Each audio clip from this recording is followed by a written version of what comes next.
Well, Okay, so here we are. hello, people. Ooh, all my food is here.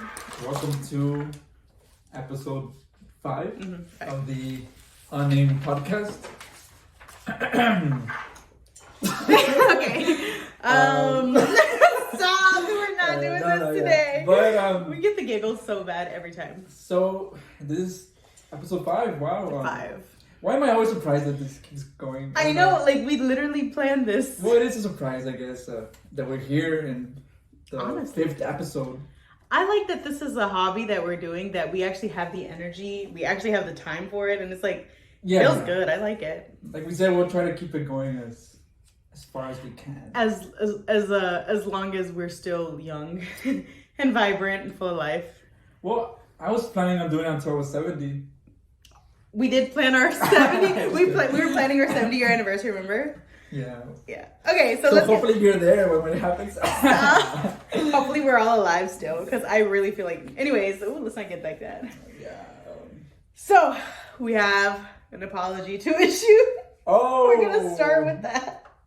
Well, it's not really. I mean, we'll recap for the last video. And an apology. Astroworld. It was much more tragic than we thought. Yeah. And I feel like we were joking a lot. Mm-hmm. We're laughing a lot, but it was funny. No, I was kidding. Well, at least we're not as bad as actual Travis Scott and Drake going to Dave and Buster's right afterwards. You know what? One of my friends at school showed me yesterday that an actual video of Travis Scott stopping one of his past concerts because someone was trying to take his shoe. Yeah, that's circulating. Like he's done that before where he Like- stopped actual concerts from going. From happening just so he could get his shoe back. In what world is? And in that case, that was an actual minor. He was below 18. Oh, I didn't know He that was part. 17, and he was like, beat him up. I saw that part. So Fuck him up now. So yeah, he could have stopped. So I don't know him an apology. Screw Travis Scott. Screw Astroworld. And let's not forget about Drake. I mean, he was there too. Well, it's not Drake's show though, but was he there at the time of like the dyings? Yeah. Oh. And they both of them went to Dave and Buster's afterwards. I guess to celebrate what a successful event it was. No. We're gonna apologize. We'll have to do another apology for the next video. But Yeah. that'll be okay. Anyway, This isn't beer, by the way. This is Red Bull. Don't lie to the audience. No, I feel like okay. it's really important. I have vodka in my coffee. She has beer. It's okay. It's the morning. Okay. That's what we wrote. Okay. No, I'm just kidding. It's not. It's Red Bull, but I didn't have any. I didn't put it in the fridge, so it's fucking hot. Okay. So this is our segment. What are we Also, drinking? this is we're sponsored by the Aquarium. No, I'm just kidding. All right. Are So we really? You were actually getting me excited. I know. No, not like No, like, okay. for our first sponsor. Do we have a sponsor? Not yet. If anybody wants to sponsor us, please do We're so. open for suggestions. We have a very big following of 5 people. If you want to get advertised, now's the time. Call us. We Before- charge $6,000 per episode. Before somebody beats you to it, right? We're booking up. Be the first one. It's just ourselves sponsoring our own businesses. Oh, we should have a business. Imagine how. I actually have a website now. Oh, you want to plug that in? No, that's so weird. No, I don't want people to know my secrets. Your secrets aren't that way. Now we all need to know that website. No, it's Is just it my an writing. OnlyFans? No, it's kidding. Yeah, it's an OnlyFans. Go ahead and subscribe now. Okay, enough. No. Well, I don't know. It's like 9 in the morning and I'm eating hot Cheetos. Okay, so This is too what are we intense talking? for the morning, isn't It's really. I think it's the Red Bull, the beer. I think it's the beer and the it? vodka. The vodka. So Great Resignation, Starbucks Union. What are we talking about today? Like, what are we doing? Let's do the Great Resignation. Yeah. What is this? What's so great about this resignation? There's nothing great about Oh, it. It's there's so nothing- depressing. No, I was kidding. No, I mean, it's both. Why am I yelling? It is both. It's It's okay, really bro. exciting. I feel like you need to yell to people. Just kidding. Okay, anyways, but it's really exciting. But at the same time, it's pretty fucking depressing. Like, I gotta stop cussing. But I wrote a article about it literally last night until like 12. So Yeah. She's an actual journalist. No. Like, well, you are like. yeah, Okay, I don't know. well, I don't like to. Anyways, Yeah. how how do I so the figure that everybody knows the figure 4.3 million in August. Not everybody, 4.3 people quit their jobs in August alone. Oh shit, that sounds like August alone, like one of those movies where everybody just disappears. Ooh, I like that. I'm gonna write that down for a story. There's been a movie about that, right? Well, The Mist. Mist, right? Well, it kind of eats them up. I never saw it. Oh, anyway, continue. Sorry. No. But I'm just saying, like, it was the combination of things, right? It was the pandemic. Yeah. It was the election, the divide in politics, everybody being freaking angry all the time. But I do feel like the pandemic was the big pusher.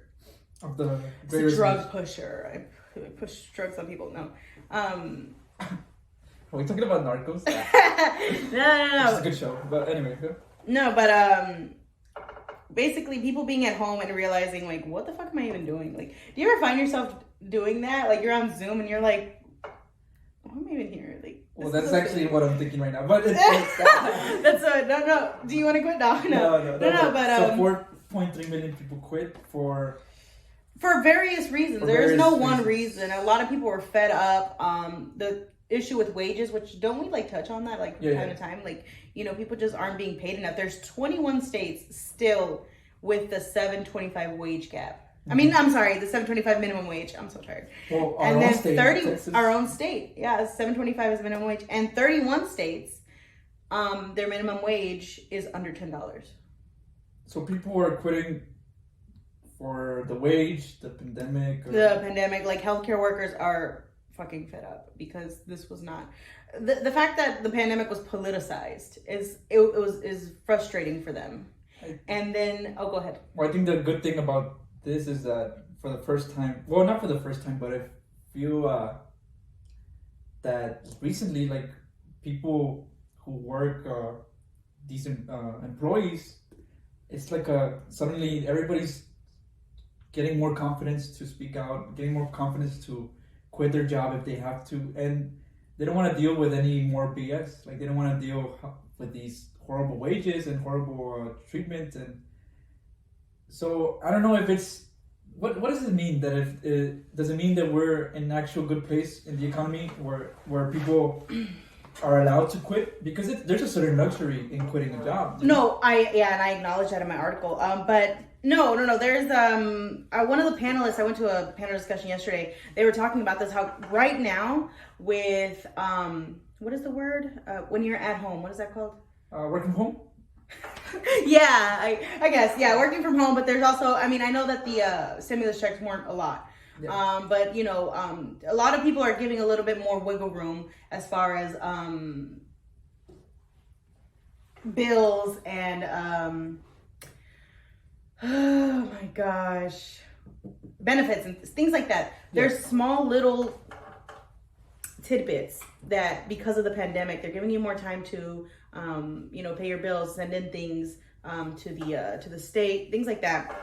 Or because of you have a little bit of wiggle room. Basically. There's more help right now with the stimulus. Well, because it's like, because whenever you think of the stimulus check, you're like, what the fuck was that? Like, that was barely. Yeah. But yeah, just small little things like that. That are giving people a little push. A little bit of a push to think like, okay, I have some room to stop and think about what I'm doing. And, but on the flip of that, the people who have the privilege, I feel like me and you would probably have that privilege to up and leave their jobs and quit and start anew. There's also the people that are left behind that don't have that room, and their more responsibilities are being pushed on them. And I forgot which, I should have written it down, but one of the articles I was reading was saying that wages are for some companies that are laying off a lot of people. The people who stay have more responsibilities, but they're getting paid a little bit more. Now, that's not for all companies. Yeah. That's obviously for like the ones that actually care about their employees. But I mean, it's just. Well, the positive side in this is that I hope like companies, whether it's local company or a national company, I hope they see this as an example that people are not going to put up with their BS anymore and raise the wages, and that's actually up to the government, right, to raise the minimum wage too. But my only problem with the Great Resignation is that these suddenly people are now complaining. We're not complaining, right? They're calling people out, employers out for these horrible working conditions, right? And oh yeah, I forgot but about you. what about all these immigrant people and other minorities who have been living through these horrible wages, Have been exploited for years. Yeah, exploited for years. But now, because it's happening to you, now you want to speak to it about it. Now you want to defend it. But where were you when all these people were being exploited year after year? You know, and that was also. So I see now, because it's happening to this certain people who, again, you said, I don't. There's a spectrum, right? Maybe people have the luxury to quit, and that's why they're quitting and making protests and everything. But maybe there are some people who don't have the luxury to quit, but they're still quitting for the movement, for the Great Resignation. Yeah, I'm calling out those people who do have the luxury to quit. Yeah. And I'm saying, well, okay, now you're protesting for these working conditions, but where were you for these other people, right? Yeah, and it is pretty dangerous. One of the panelists talked about that. It's dangerous to think about the Great Resignation with like star eyes because it's a big thing, right? Well, he talked about his name was Kamanta Jackson, and he was saying that people are seeing this as a trend. You know, it's something trendy and exciting to do. Even myself, like I'll even admit that I'm seeing this with star eyes because I have that privilege. But I think the Great Resignation is so big that issues like race and documentation status, it all falls under here. Yeah. Because even with they were talking about hustle culture in the discussion, and they were saying, what is it? The idea that I'll sleep when I'm dead. This is, again, I'm taking from the discussion that we were talking about, that they were talking about yesterday. Sleep when you're dead. Oh, they called that enslave. I have it in my notes. It was like enslavement mentality. I totally get that, and I've heard people who are like that. I've had acquaintances that were like, no, I'll sleep when I'm dead, or no, I gotta work. And that's a mentality. They think that they should have that mentality. That's a good thing. Yeah, and that's a mentality for a lot of people, especially people of color, especially Black Americans. But that's not a good thing. And it's not. That's it's the ways. Very toxic. Yeah, and they were acknowledging that. They were like, no, you need to, put yourself first as far as your health and your rest. The sad, and I hate this term, but it's the terminology for it that I hear about. It's called wage slave.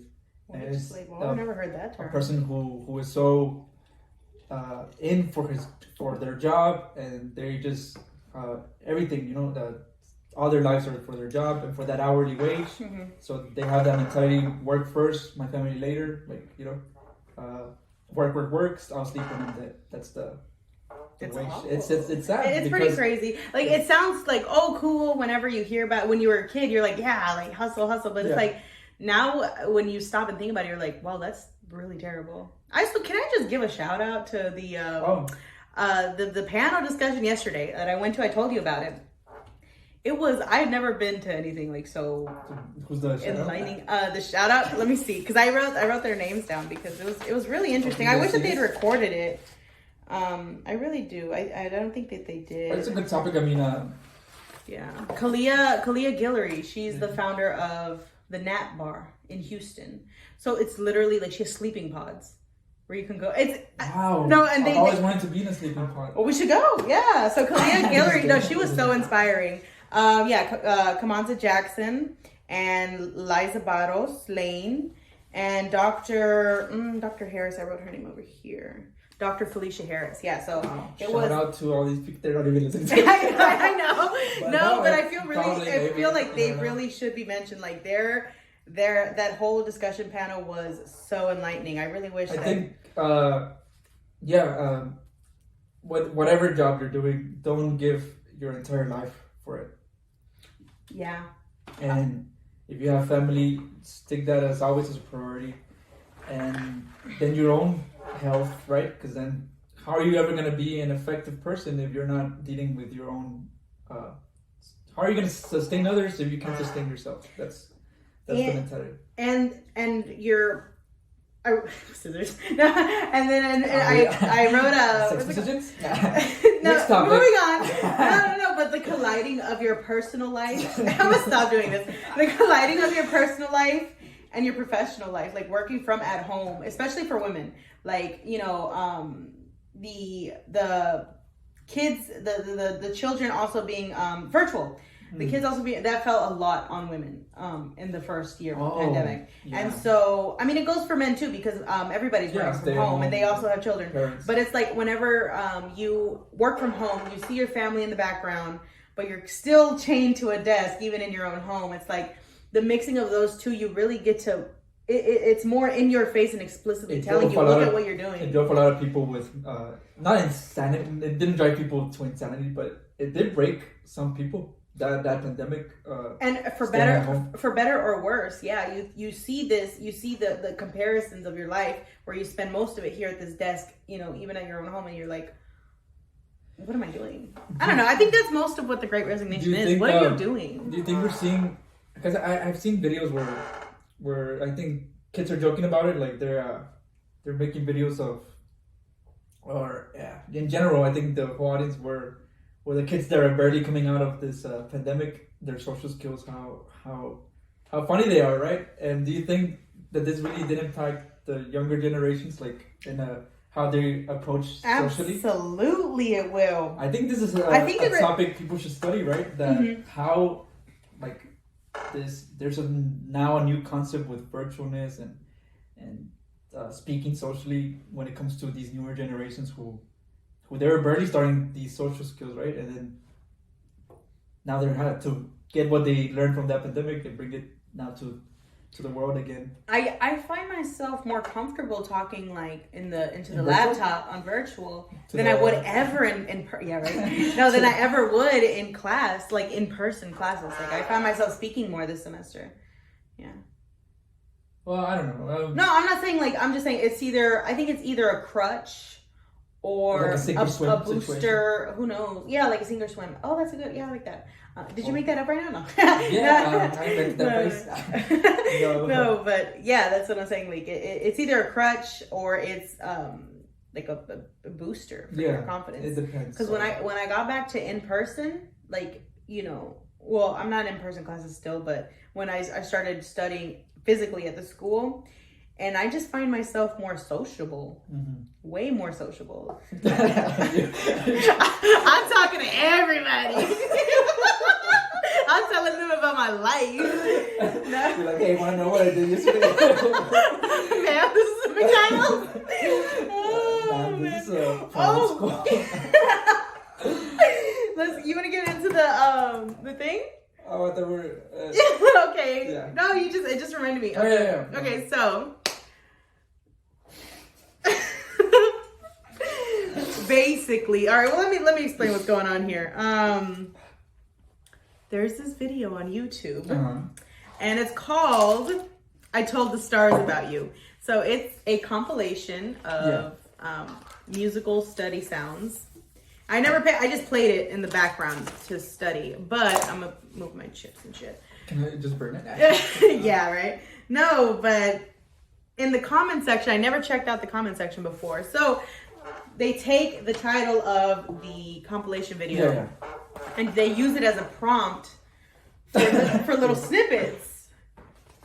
They're hilarious. I think I printed them out and we're gonna enact. In every video of YouTube, there's the comment section it's in its own world on every video. Especially those big videos, like the comment section. There's and I never check out the comment section. It's like TikTok too, where the video is important, but then the comments are hilarious. And then I always see posts about the comments sometimes. Yeah. So I always this is see the it thing sometimes. with this video, right? That there's what is it? Is this a soundtrack to? Yeah. Okay. So we'll put a screenshot. Yeah. But it's a soundtrack. It's like a study. And it's called "I Told the Stars About You." A dark academia royalty playlist. So then people just started going with it. Yeah, people just took the title and started developing their own scripts. Yeah. Right. So or poems, anything really, and it's so awesome. So you print them out, and we're gonna read. We're gonna read them. We're gonna act them out. This is so new for this show. But just to be appropriate. What? We're gonna play the music. In the back. Oh. Well, okay. So, do you want to...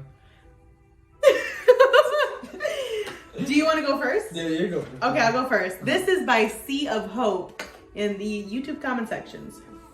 Shout out. Shout out. I told the stars about you. Uh-huh. You said uh-huh. What they say? You know what? That's so funny. What did you tell them? Yes, curiously. Kind of. Okay. Okay, you're fucking around? No, okay. I told them about your eyes. How the exact shade of blue is so dark, but so bright. How it seems like they sparkle like sapphires when you're happy and look like a stormy sky when you're upset. I smile up at him. I told them how your hair is such a dark shade of brown that without light, it looks as dark as ink. That was... You could tell why a person wrote that.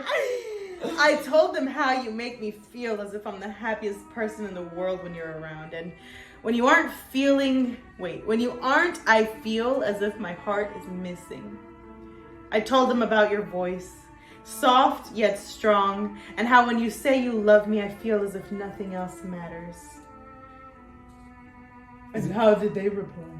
That's the man. Alright.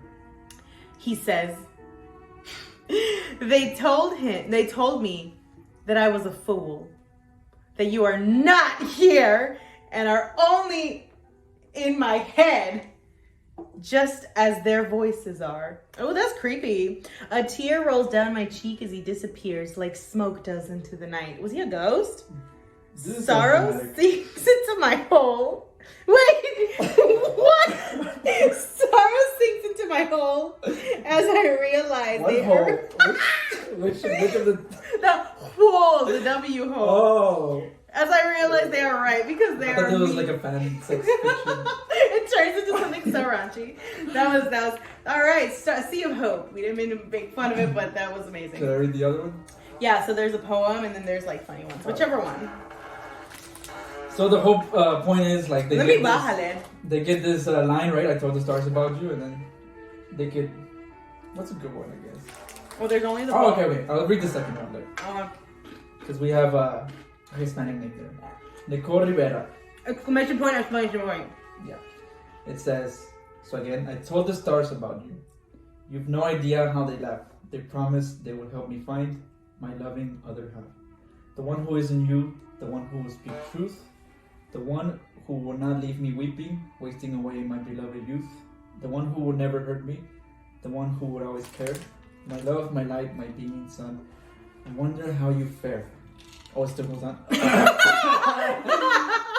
You left me with my crystalline tears, crying in the day. They were not there to comfort me, held back by golden rays. They'd been playing beyond the atmosphere. They'd been hidden by blue skies. They'd been watching as you broke me. Sounds like a good sex. Nah, just kidding.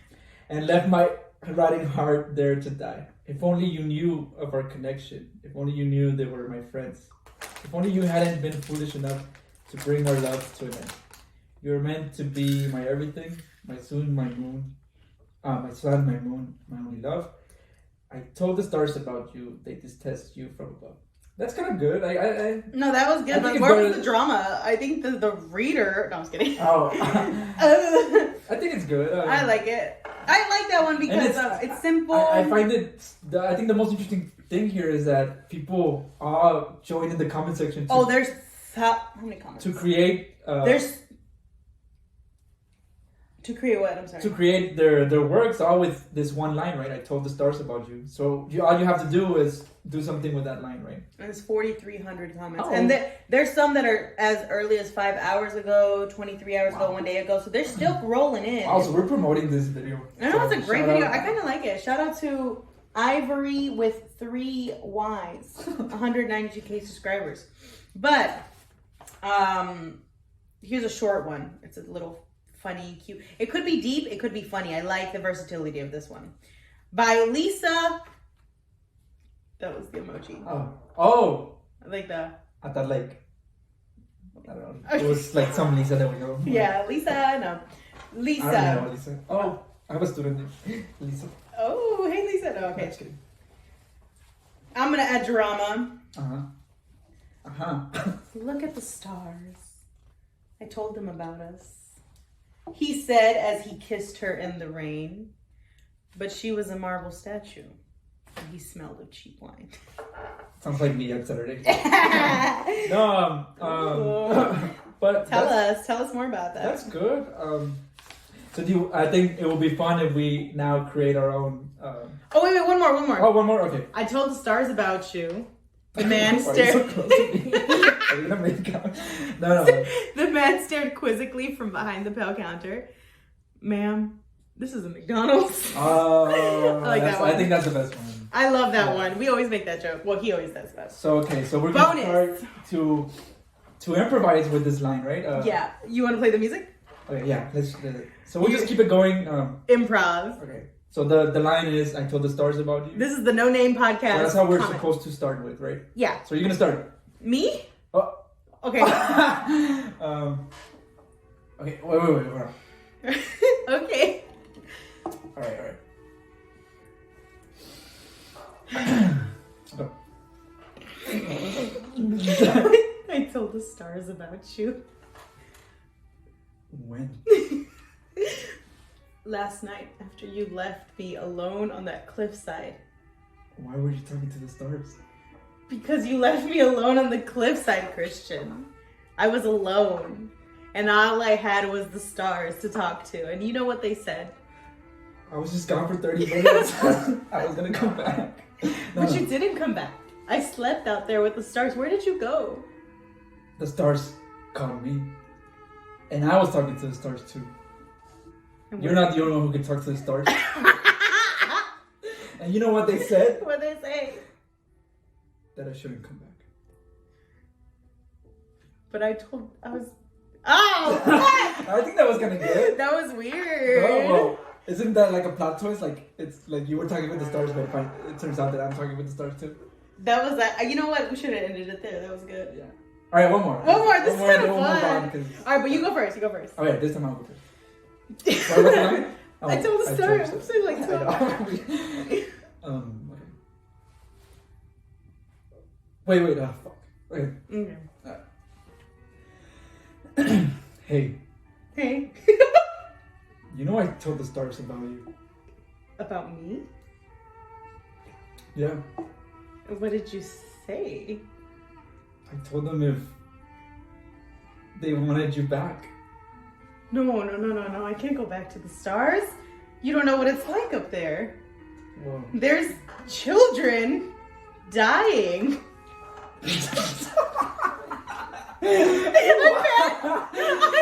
Now it sounds like I'm worried about the children. Like, screw this line. Let's go see the children. Okay, this segment has gone on long enough. Yeah, but anyways, it's a pretty cool YouTube video. Y'all should check that out. Yeah, that was cool. That was weird. Okay, so do you have your bag? What's in your bag? Oh. Do you want to go get your bag? Me? Oh, it's my bag? It's your bag, isn't it? Go. Okay. Let's go. We're gonna do what's in your bag. Because I'm leaving and I'm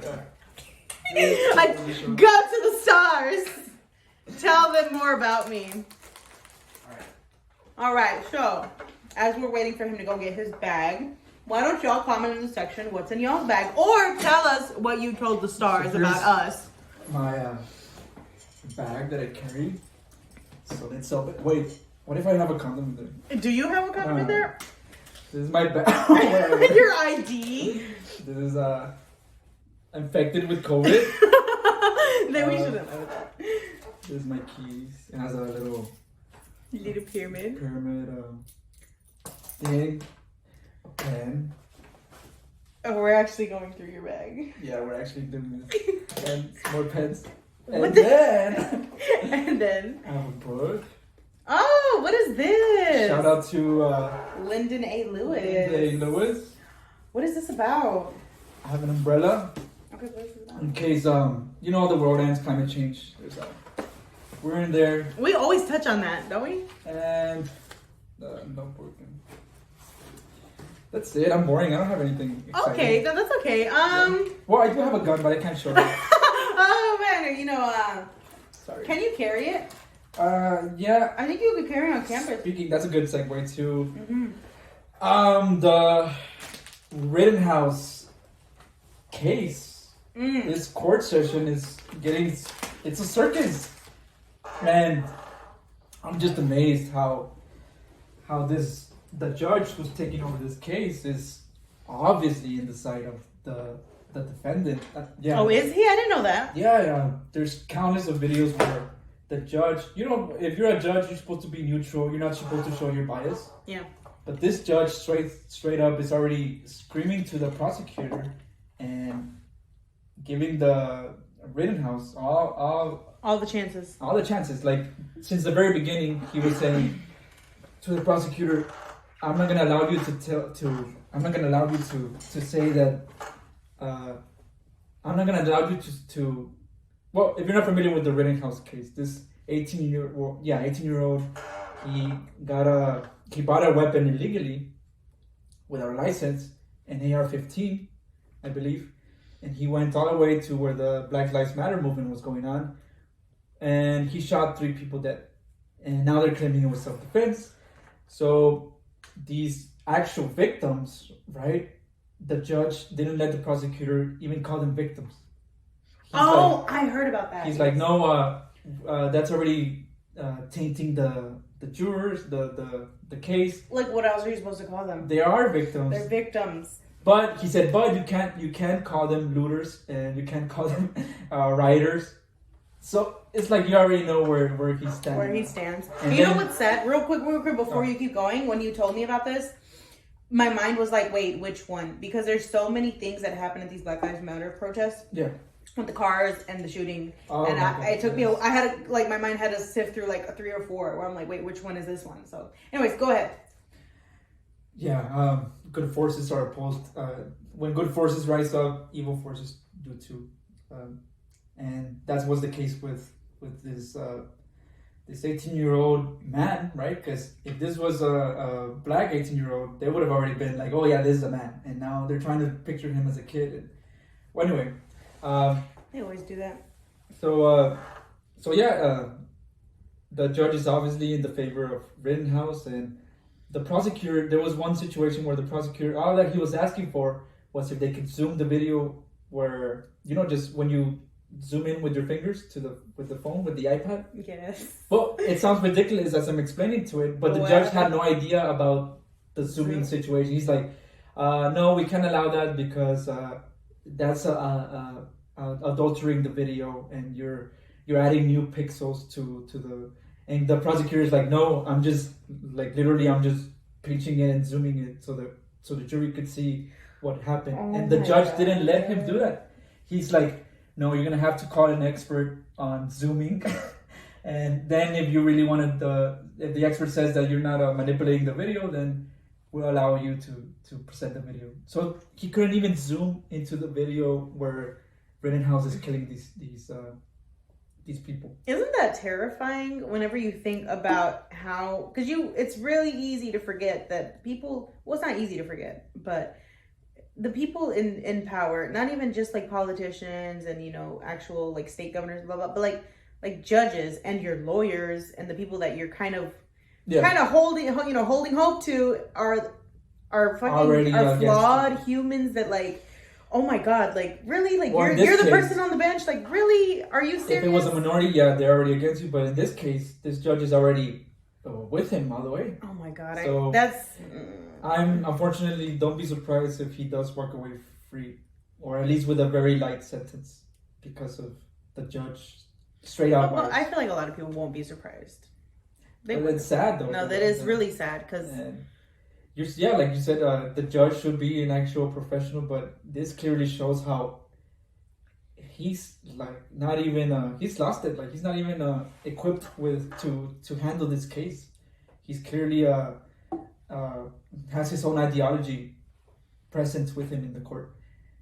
And then there's also a video that's circulating where one of the defendants they're arguing that. They're making a case because I think a very well-known black pastor came in to sit with one of the victims' families, and you could do that in the court where, let's say, you say, well, you talk with the pastor, hey, you're part of the family, He'd be like, "Oh, I'm not gonna sit with. You can take my seat." And so that was basically what happened. The black pastor came to fill in one of the victim family seats. So one of the lawyers who was defending Rittenhouse, he was like, "Let's not allow any more black pastors into the courthouse. That's intimidating to the jury. That's intimidating to everybody there." And they're like, "What? Like how?" And the judge, I think it's another judge. What is going on in this car? What city is this? It's a circus. What fucking did you know the city that this is in? No, but it's a oh my god, it's a circus. I'm gonna look this up. They're like, we can't allow any more black pastors into the courthouse. Like what? Oh my god! You know what they should. Anyway, it was. And it's no surprise that in the jury there's only one black person. The rest are entirely. Oh white. my god! That man is gonna get off. And it's just so surprising that this is happening now. Like you would think we're in 2021 and like this is something that would happen like in the 50s where this sounds clear. Very staged. It sounds like a movie. Like what is going on? Well, yeah, it's just so clear that killed a mockingbird or something. Yeah, that's where my mind is going. Like this is something we would see around those times where obviously so it just goes to show that the court system really hasn't changed. Like it's still against. Well, you know what?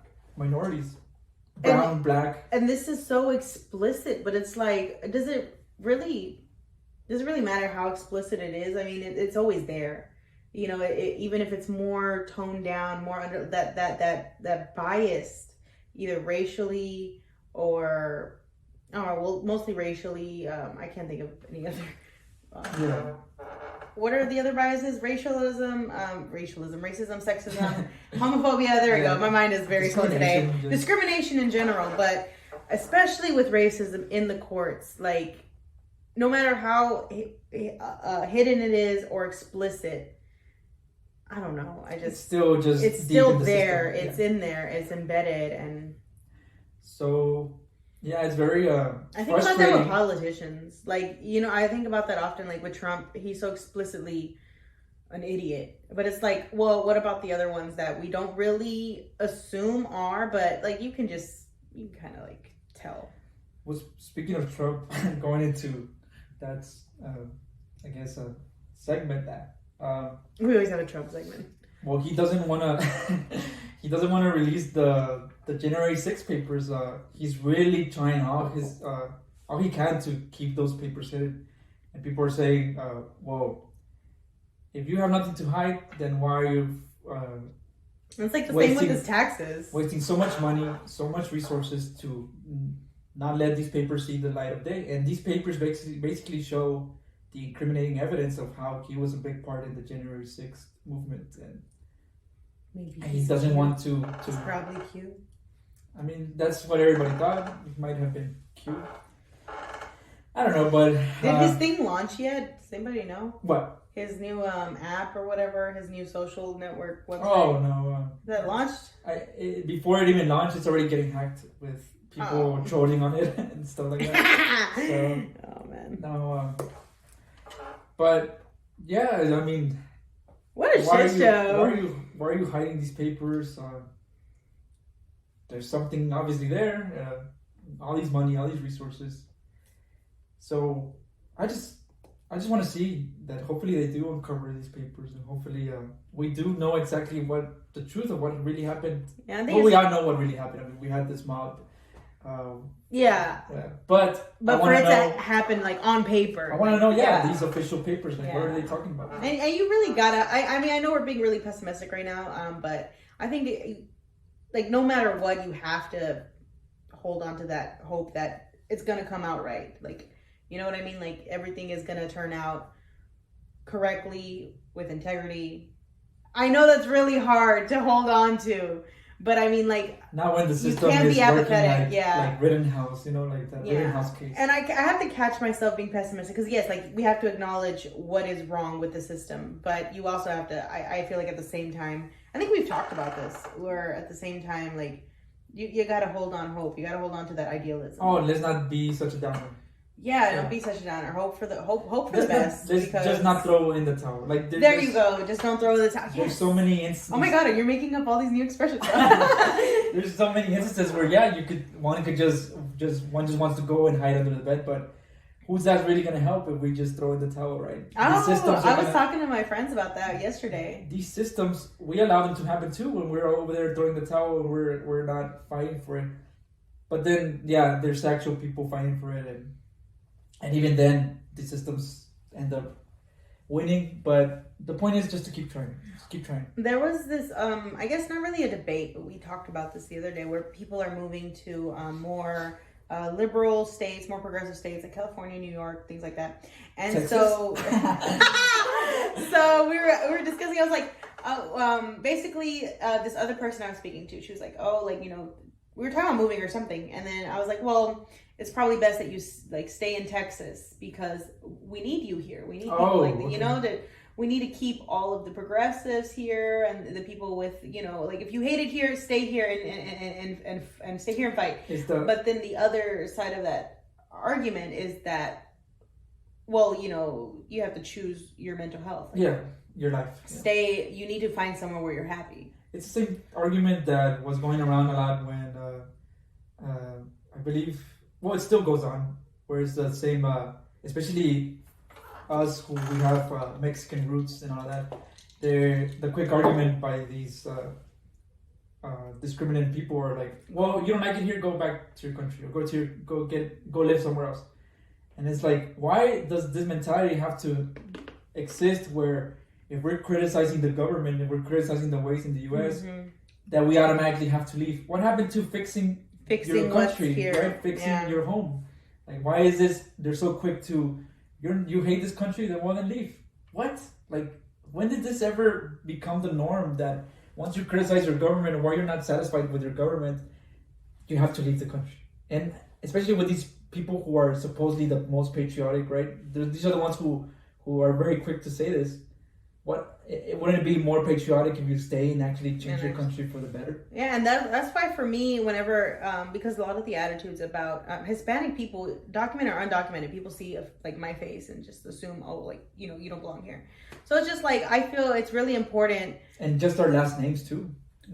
On paper alone, there you go. And I think it's important for immigrants of all creeds and countries to, I guess, because I feel like a lot of us, we don't have pride in, well, you know what, no, let me just speak for, I guess, my culture and myself and my family, because I can't speak for everybody, but in my experience, I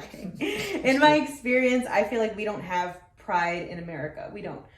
We are more prideful that we're from Mexico. We're proud to be, from Michoacan, or well, my family's from Michoacan, but so we don't really identify with America. We're here and we built a life here and stuff like that, but we don't identify with America. And, you know, especially for my family, it's like, oh, like why are you trying to be like white? Why are you claiming America? But it's like, you know what? Why is that? I feel like the attitude of us should be for a lot of, I guess, Mexicans, because I guess that's what I know. I can't speak for others, but that why don't we? Because I feel like once we claim, hey, America, that's us too. Well, like, it's ours and it's yours and it's everybody's. Yeah, and I feel like if we just push a little bit more of that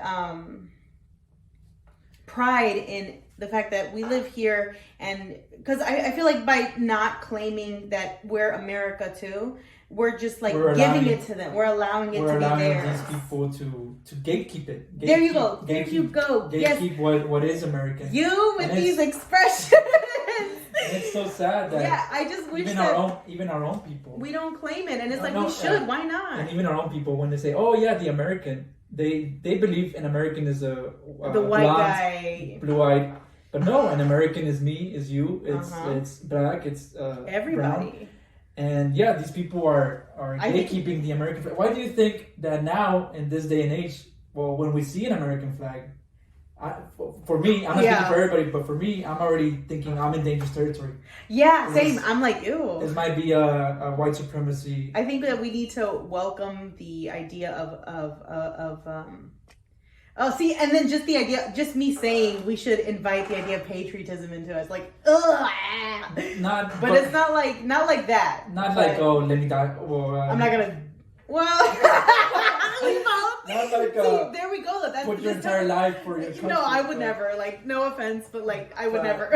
We're gonna get canceled. No, because the government is not perfect, so you not. don't want to give your life. I would never. I have so many opinions about the military, but we're not gonna go there today. They will say that for next episode. But right now, us avoiding calling ourselves patriots is like ew, because we don't like it here, you know? Yeah, well, because it's very flawed. It's very flawed. We haven't fixed. People don't even want to accept the history of the U.S., right? The genocides of slavery. So how can we ever move forward if you haven't even accepted this? Mm-hmm. But I feel like embracing not embracing that history, but like accepting that it happened and then move from there, you know? Yeah. And then maybe we'll approach something where the American flag actually acknowledges all the suffering that it has caused. You know what? Let's revise the American flag. Maybe that's the case. I don't know. Yeah. How many flags have we gone through? I think we've gone through like, I don't know how many. Yeah. I started counting. I only know the one with the circle and the one with like 10 stars. Oh yeah. Well, whatever we do, let's not go back to the Confederate flag. Ooh, let's talk Confederacy. No, I'm just kidding. No, that's so no. Yeah. I mean, we could have almost had a complete change in our government with January 6th, and it felt that way. I remember that. I'm thinking, oh my God, these people are fucking crazy. It's gonna happen, civil war again. And weren't they talking about civil war like even before, leading up to that? So with this, with January 6th thing, one of the things that I saw in a video where they were like, well, it was a coup, right? It was people trying to overthrow the government, right? Most of them white supremacists, or maybe all of them white supremacists. But like, what were they gonna do though? Because I just feel like what are y'all doing? Like, y'all are to stop y'all are high schoolers. The validate, like they were validating the election, so they wanted to stop that. And and it's just sad that like I feel bad for white people too, because let me rephrase, not all white people, but I feel bad that these are your people representing you, you know, these crazy, really QAnon people who mobbed January 6th. And that is associated with white culture. And we shouldn't generalize and think that all of white people are like that, right? But it's looking pretty bad for y'all. I mean, like... For y'all. I know what you mean. Like Karen, whenever you think white culture, Karen, you think Karen. The mob. You think the mob. You think Supremacy, KKK. You think those things. Well, not everybody thinks... I mean, that's what comes to my mind, but... Well, anyway, this comment that stayed in my mind is that they're interviewing one of the people in the mob, and they're like, well, we're here because why can't we do the same thing that happened in Myanmar? And what happened in Myanmar, and it's this country next to China, is that they elected, so there was an election, right? And then the candidate that the people voted for, her name is San Suu, and the majority of people, she won by a landslide. But the people in power in Myanmar were not going to let this happen for some reason, right? Corrupted reason. They didn't want this new official to gain power. Probably so they made up this lie that the election was a fraud. And they stick to... Sounds familiar. Yes, and that's why these people... That's why that's why he said, like, why can't we do the same thing as Myanmar? So the military pushed this lie that the election was a fraud, and they went so far as to claim, we're not going to acknowledge the election. We're in a state of emergency. Lock San Suu up, and to this day she's still locked. Nobody knows what happened to her. And the general of this military proclaimed himself, since this is a state of emergency, he basically has the power to say, okay, I'm going to take over the country for now. And what's going on is that I think this is the perfect example of what would have happened if January 6th would have succeeded, where you have somebody using their own power to completely disregard the voice of the people and put themselves in power without respecting the election process. But in Myanmar, it actually happened, and now because it was actual military, and it got even much worse, where this general is killing children, killing women, anybody who stands in opposition against him, and it's still going on. It's still going on, and as this news today, actually, it's all over the news that this journalist has been American journalist. It's incarcerated for 11 years for working. I think he's accused of wrong behavior or something. I think he was with the opposition, so he's been incarcerated for 11 years. So, I mean, it was gaining traction. Remember when it was all over, like, oh, help Myanmar, pray for Myanmar, thoughts and prayers, right? And then we forgot about it, and now it's back on the news, and it just goes to show where we were headed, and it's still going on. I don't know what's going to happen with that. People are calling for the United Nations to step in and put a stop to this general, who obviously it's not rightly in power. Like he's behaving like a dictator, right? The people wanted San Suu, and he put himself... I was thinking, like, what kind of government is this? Because it sounds very dictator-y. It's like January 6th. The majority of people wanted Biden, and people were wanting to disregard the election and put Trump in the process. So these situations are being and also Trump's control of the media, contrasted. And his control of the media and discrediting them for still to this day. I feel like that's a lasting effect of his presidency, is the discrediting of media, and that's very to dangerous. an unhealthy degree, because the media, we all know that it is biased. I mean, no, it is biased, but at the same time, it's like people were just completely disregarding everything being said. That's why it was so easy for them to go down that rabbit hole of QAnon and believing, like we talked in the last episode, that JFK was going to resuscitate from the dead and coronate Trump into being the... It still might happen, Christian. Damn. You never know, right? Oh my God. People are cray. All right. So, any closing... Oh, we do have to talk about your beanie. I am telling them that you took... Oh, I wish I should have brought it. Oh, you should have. We were at Walmart. I like how we go from Myanmar to Walmart. We were at Walmart, and he had a beanie. He picked out a beanie, the cutest beanie, but he just felt so strange in it. You know what? We're gonna put pictures. Maybe I should wear it for the next. Oh, I was like, maybe I should bring it for the next. Nah, go get it. No, I was kidding. No, but he picked it up. And then he's like, no, I don't want it. Then he put it down.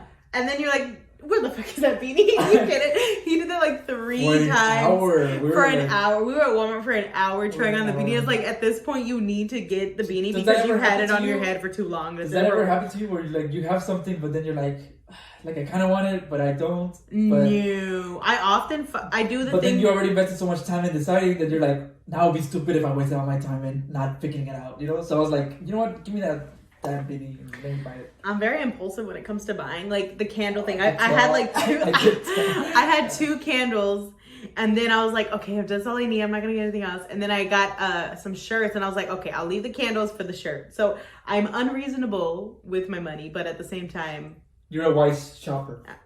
I'm a wise impulsive buyer.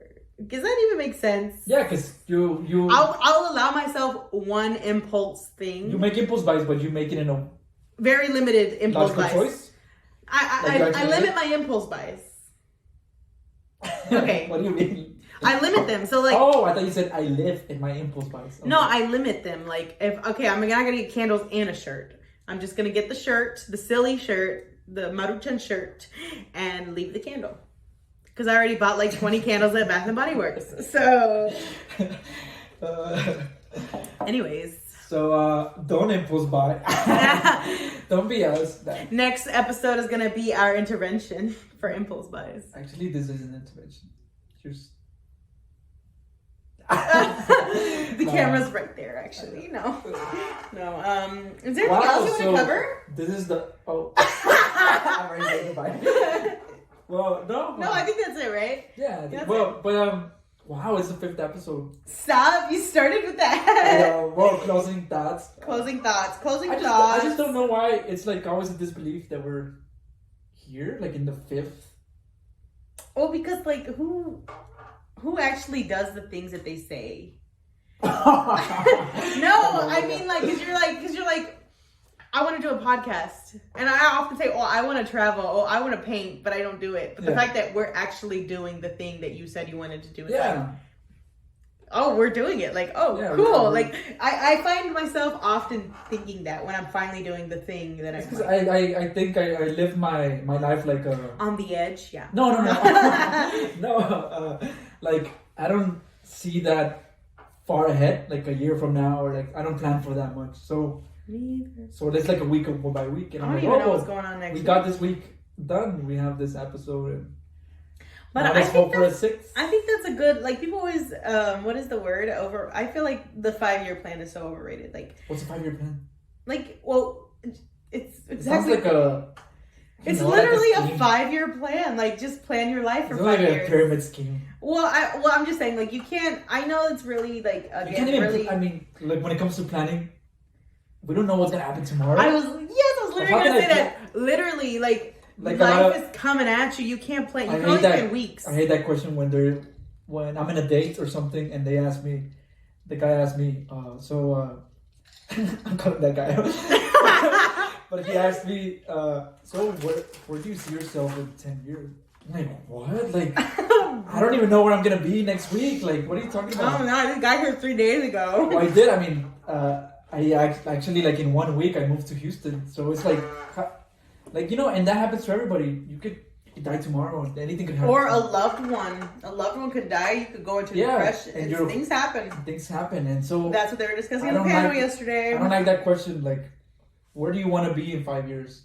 I mean, why even bother with? Well, maybe we should have an idea, but don't just stick to it with all your might, because I feel like you can't even plan your month, honestly. Be able to adapt, be able to improvise. I plan weekly, because it's like those. I know it sounds cliche, but those trees that the ones that don't survive the hurricane are the ones that they're very.